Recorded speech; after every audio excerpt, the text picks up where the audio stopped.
O que você vê? Uvas ou gigantes?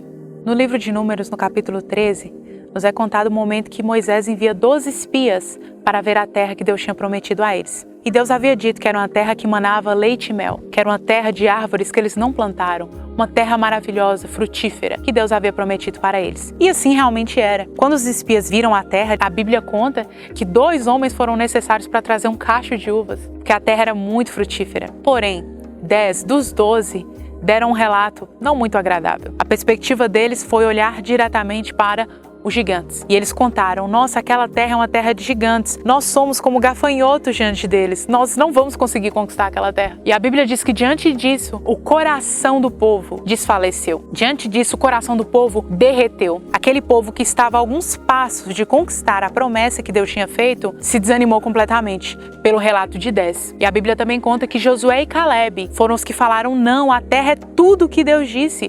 A terra é maravilhosa, nós vamos conquistá-la. Deus prometeu. Josué e Caleb deram um relato verdadeiro e deram um relato contrário. Tiveram uma perspectiva na promessa. Os outros 10 tiveram uma perspectiva no desafio. E a Bíblia nos mostra como que a nossa perspectiva sobre as coisas diz muito sobre nós, mais do que sobre o que nós estamos vendo. A terra era tudo o que Deus prometeu. Tudo bem, tinham gigantes, mas se Deus prometeu, eles conquistariam a terra. Isso mostra o quê? Que no coração daqueles que viram os gigantes havia o quê? Ausência de fé. Ausência completa de fé. Esses 10 que falaram da terra, que falaram dos gigantes, nos mostra exatamente o relato do povo, que era um povo que murmurava, era um povo que reclamava do maná, um povo que reclamava de Deus. Esses 10 retratam exatamente esse povo. Josué e Caleb retratam aqueles que olham para a promessa, que não olham para o desafio, que olham para aquilo que Deus prometeu. Esse relato nos mostra qual que era a perspectiva de Deus. A terra mana leite e mel. A terra é maravilhosa. É uma promessa que eu dou para vocês. Essa era a perspectiva de Deus. Josué e Caleb também viram isso. Por quê? Porque eles estavam cheios de Deus. Porque eles criam na palavra de Deus. Porque eles tinham fé naquilo que Deus falou e eles avistaram a promessa. Mas os outros 10 mostraram o quê? Uma completa incredulidade. Tinha a perspectiva dos homens e a perspectiva de Deus. Nessa situação nós vemos que sempre há a minha perspectiva, a sua e a de Deus. E a grande perspectiva que importa é a de Deus. Nós somos convidados a alinhar a nossa visão à perspectiva de Deus. Olha só o relato do rei Davi. Davi chegou na situação que Golias estava afrontando o exército de Deus e ele não viu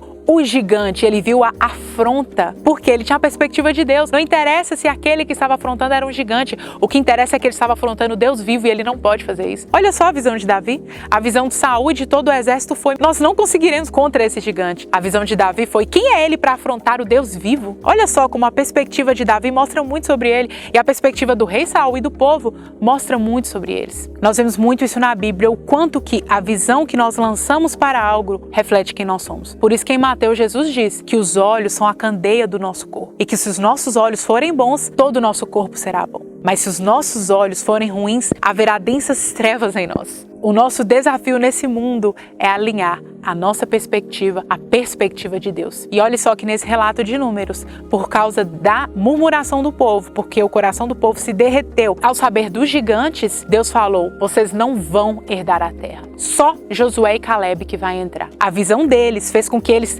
perdessem a promessa. Eles morreram no deserto. Aquilo que eles mais disseram: o Senhor nos trouxe aqui para morrer. Eles murmuraram muito para Moisés, dizendo: Deus nos trouxe aqui para morrer. Foi exatamente o que aconteceu. E é como também a Bíblia diz: do fruto da nossa boca nós comeremos. Aquilo que a gente diz, muitas vezes acontece. Já não aconteceu isso com você? Olha só como que a nossa visão sobre as coisas determina até mesmo o nosso destino. A reclamação deles e eles terem olhado para o gigante impediu que eles entrassem na terra. Quão sério é isso? Quão sério é isso? O convite dessa reflexão é: alinhe a sua perspectiva à perspectiva de Deus. O olhar que eu tenho não importa. O olhar que você tem não importa. O que importa é como Deus vê as coisas. O que importa é como Deus vê a situação. Um grande desafio para nós é colocar a nossa perspectiva, colocar os nossos olhos em Deus, para que nós enxerguemos todas as situações como Ele. Como a gente até já viu sobre equidade, é impossível ser imparcial, é impossível ser justo se nós não tivermos a perspectiva que Deus tem das situações.